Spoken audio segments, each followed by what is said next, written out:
It takes time, and with all the drama over the past few days about this card, you know what we're gonna start with. Arishem is fine, and just like every other deck, has counters that nobody wants to play.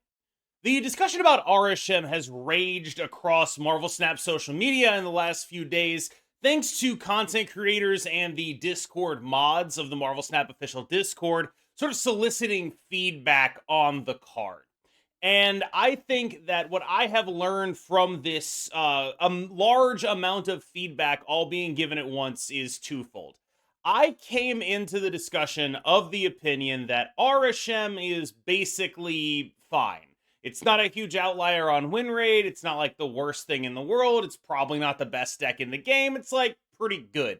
And typically, it's not even really defining the metagame in the way that something like Hela, even if it wasn't the best deck in the metagame, said that you must be this tall to ride in a really powerful and meaningful way.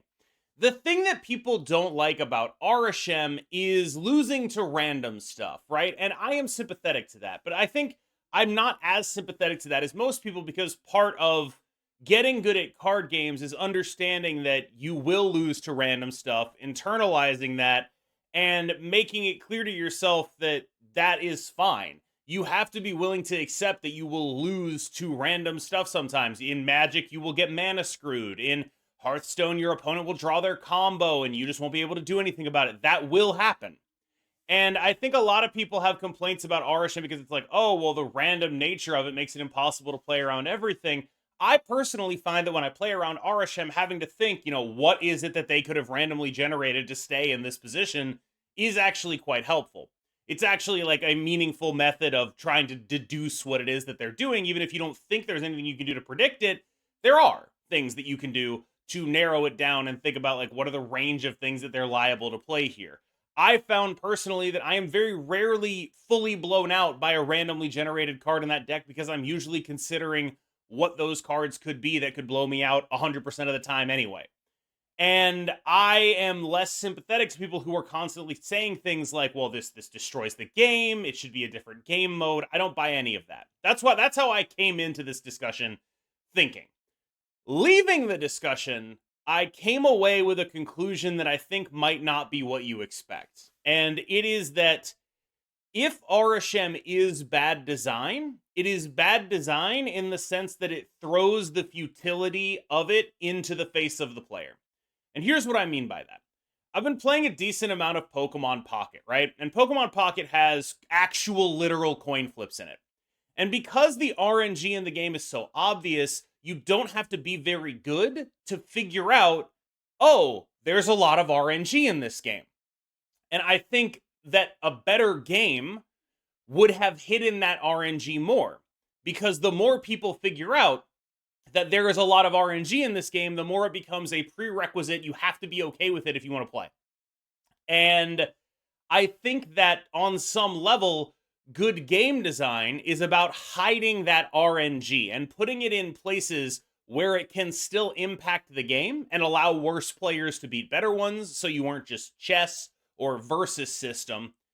But you have to be able to hide it so it doesn't become something that is a major part of discourse about the game. So part of good game design to me is having RNG, but having it feel unobtrusive. And that is subjective, but that is sort of how I feel about it. And Arishem, I think, manages to do something similar. It's telling, like, you don't really want people to be thinking about, part of being a good player is understanding that you can lose to random BS. That happens. Like, you opt into, I'm not playing around this a lot of the time.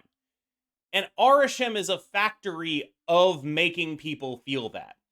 And so, while it is something that I have generally internalized as a player, when I lose to like the tech card they probably shouldn't or mostly aren't running, I'm usually okay with that. It's like, all right, well, I wasn't supposed to play around that. That's fine. A lot of other people are not at that level of thinking about the game. They don't want to be. They want to be able to play this game for fun. And so the conclusion I came to about Arishem is basically that it's forcing a realization upon the player base of the inherent randomness of a game like this. And that while, skill does help. Just being the better player won't make you win every game, and that's just true.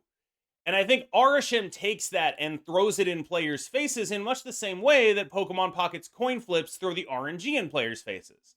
And I think that maybe that would be the argument I would make for why this is a design that probably should no longer exist in the current form, which is it is sort of breaking kayfabe almost. It is out here telling players, hey, here's the real truth.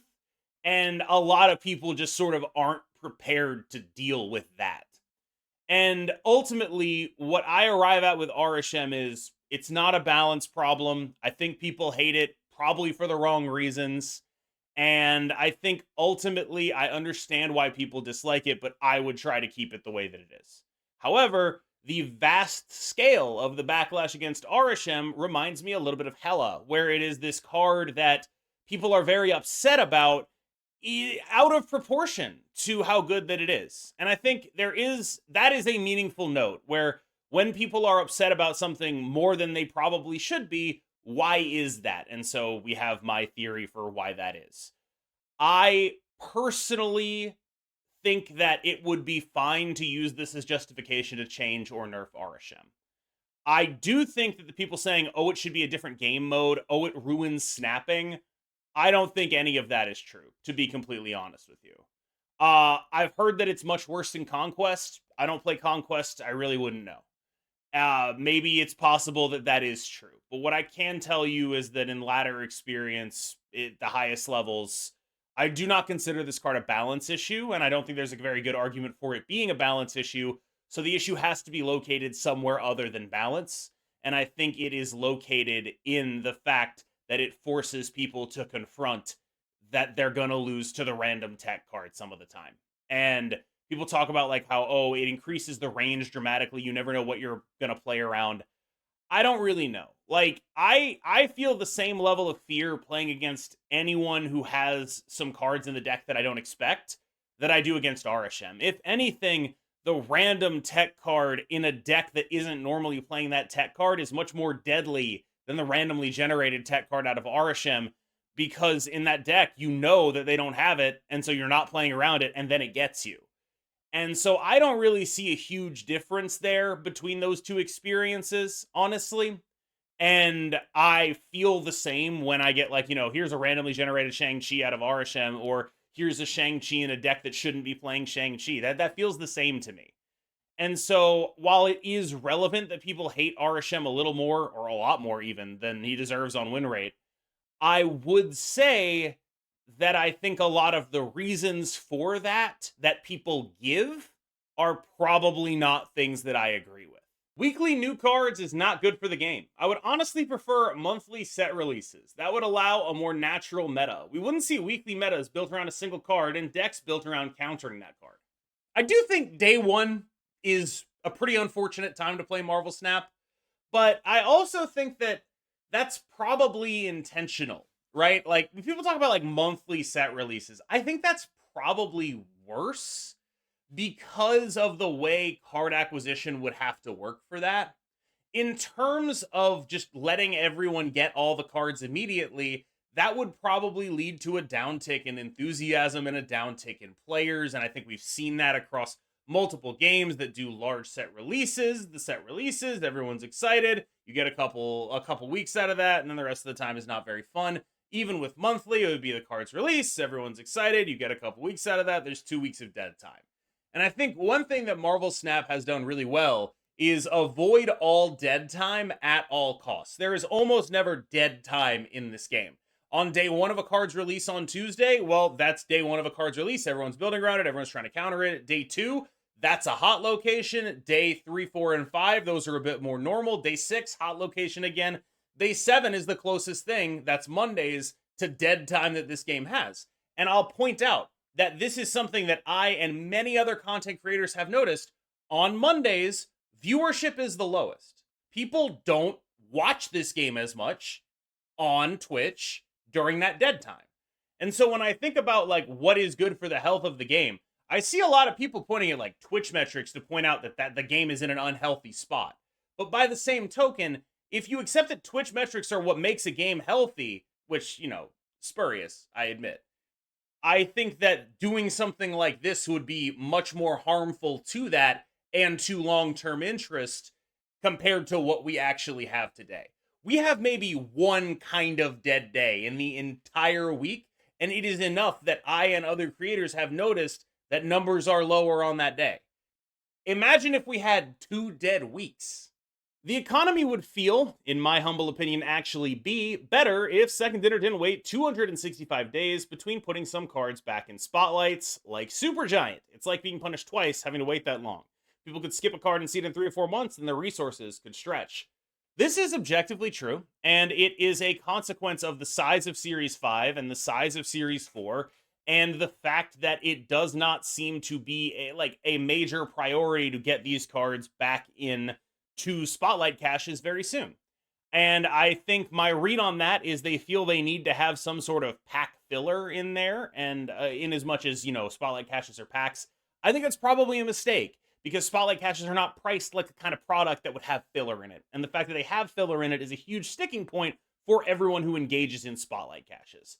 And so when I think about what the issues with Marvel Snap's economy are, this is one of them. This is absolutely one of them. And it's further exacerbated by the fact that the free Series 4-5 slot is weighted towards Series 4.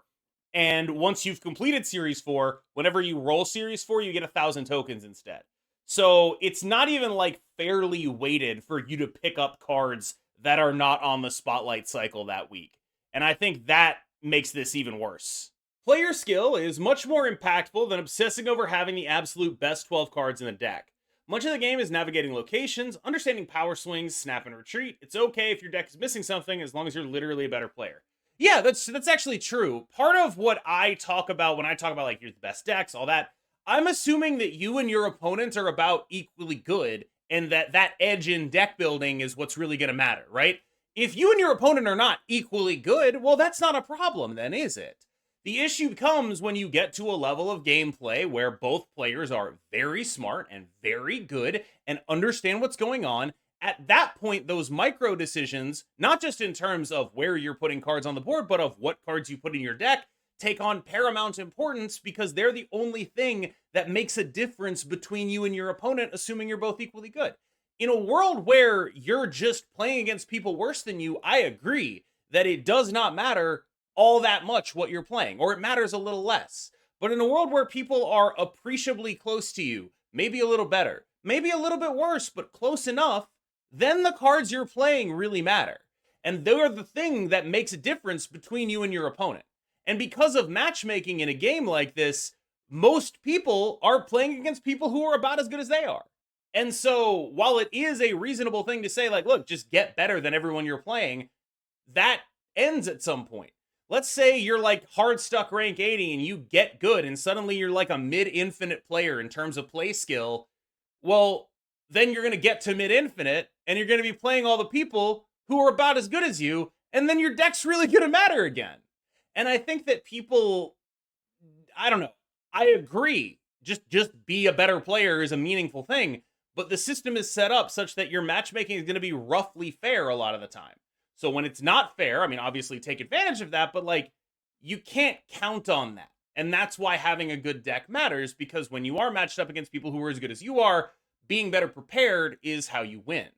Snap is already at the point where making card acquisition better won't significantly increase new players' retention or spending. People made up their mind on the game for the most part. I think this might be true. I kind of wonder, I think a lot of people are oh, just fix this and it'll all be good again. And I don't think you can go back in time. I think there's a coherent argument that Snap has missed its window to be much bigger than it is. And I don't know if I worry about that. It's obviously a big enough game to support me for some reason, incredibly.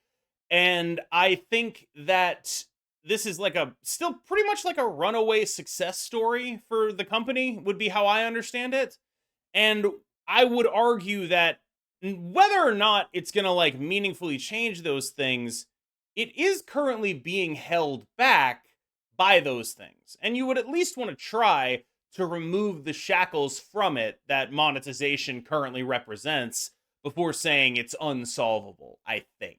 Day one new card reviews are bad for the community. The metagame is warped around the release, the best decks for a card aren't found yet, and the narrative set on day one persists well past being proven wrong. I think this is true. I didn't do day one card reviews for the longest time for basically all of those reasons. I thought it was a misleading thing to do. And eventually, what I realized was people want my opinion on a card, they want it early. I am allowed to take that and say, my opinion on this card is that you should wait a little longer. And so I do that basically every time because I agree that it is not nearly impossible. There are some cards where it's like, I'm very sure this is good. I think this is going to be worth picking up. And I have a pretty good track record of when my opinion is different from the consensus, I end up being right about it. For at least a little bit now, that has been true. And I'm happy about that. And I think that is value added to people, right? Like people that got Ajax that wouldn't have otherwise gotten Ajax because I was very high on him. People that got Anti-Venom that wouldn't have gotten Anti-Venom because I was very high on him. That is a thing that I try to provide. And that said, I'm never going to be like, this card is amazing and busted on day one, unless it is so clearly amazing and busted that it is like, very, very obvious. And so that means that often my reviews are going to end up a little bit on the lower end of those things because I'm going to be hedging, because I know all of these confounding factors are true, because I've only played, 6 to 10 hours of the card, and I'm about to play, 30 hours of the card over the next 3 days, which gives me a much better picture.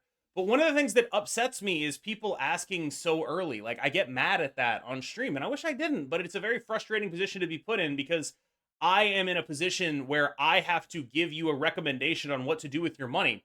And if I'm wrong about it based on the incredibly small amount of time period people give me to actually talk about these cards, well, then I've wasted your money, and I take that seriously. And I don't know. I don't know how seriously other creators take the position they have in terms of, I am effectively making a consumer purchase recommendation, right? I do not want to be wrong about that more than anything. I want my reputation to be someone who cares deeply about your money and the most effective places to use it. And day one card reviews and the demand for that make me more likely to be wrong. And I'm lucky, I suppose, that I haven't been overly wrong recently. But it is, in my opinion, an inevitability that I get one of these wrong eventually. And that is going to happen just by nature of the content being asked of me by my audience. And maybe that's cool, maybe that's not. I feel like I've developed a couple of formats to talk about this. Like we have the best decks for the card, which I think is a really good format for day one card videos because it's not saying this card is busted. It's saying here are the range of things you can try. And if one of these catches your fancy, well, then that might be a good reason to try the card. Or here are the things you can try. Keep an eye on them as the week goes on. If any of them hold up in the long-term play rate, well, then suddenly you actually have a good reason to buy the card. Those are the things that I try to do. I try to stay away from buy or don't buy, and I try to go a little bit more towards here's what you can do. Here are the possibilities. But a lot of that is born of the fact and the fear that I will be wrong about one of these if I just do buy or don't buy. And I don't want to be wrong because I don't want to waste your money. Marvel Snap, new content creators will never grow the amount of people engaging in YouTube, Twitch, etc. Content is going down instead of up. So if a new player wanted to watch your content, for example, they would not be able to make one deck you make. Yeah, this sucks. I can't speak to the rest of it, but I will talk about the bottom, which is I hate how many comments I get that are like, I can't make any of these decks. And it's like, I know. I can't do anything about that. I can't fix it for you.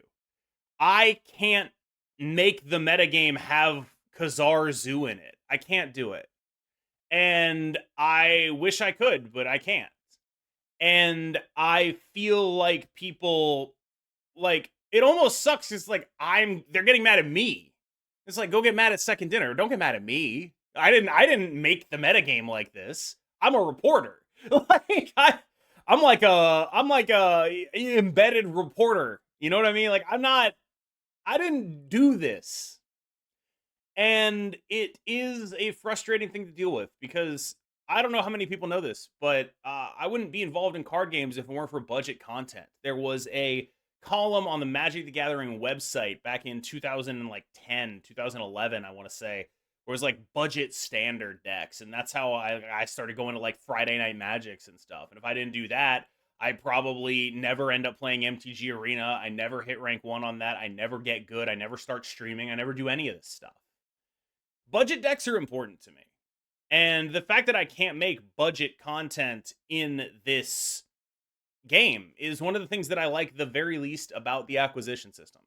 The reason I can't make budget content is because even when you try to make budget content, those same people are going to say, I can't make this, because budget is so dependent on what choices you've made and what random unlocks you've gotten out of Series 3 and what Series 4 card you got and what Series 5 card you got and what was on the spotlights at the time and what cards you got alongside that.